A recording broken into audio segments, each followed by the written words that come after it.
Programang ito ay rated SPG. Striktong patnubay at gabay ng magulang ang kailangan. Maaaring may masiselang tema, lengguwahe, karahasan, sexual, horror o droga na hindi angkop sa mga bata. Nagsisimula na nga ang bagong yugto sa buhay ng ating mga sangre at buong Encantadia. Ngayon ay isa ng literal na bathaluman ng Devas, etong si Cassiopeia.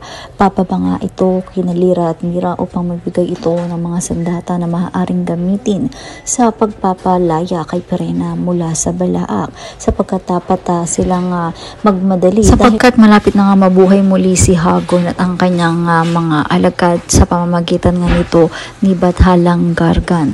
At ngayon ay nagbabalik naman itong si Pawpaw at makikilala siya ng mga bagong sangre at dadalhin niya ito sa kanilang bahay. Sa balik ng isang malaking katanungan ay ano nga ba ang magiging papel muli ni Pawpaw sa buhay ng ating mga bagong sangre? Ano nga ba ang kanyang maitutulong, sapagkat etong si Bathalang Gargan ay dito nga nagmula o nakalibing sa may mundo ng mga tao. Pakatunghayan natin lahat yan dito nga lang sa Encantadia Sangre.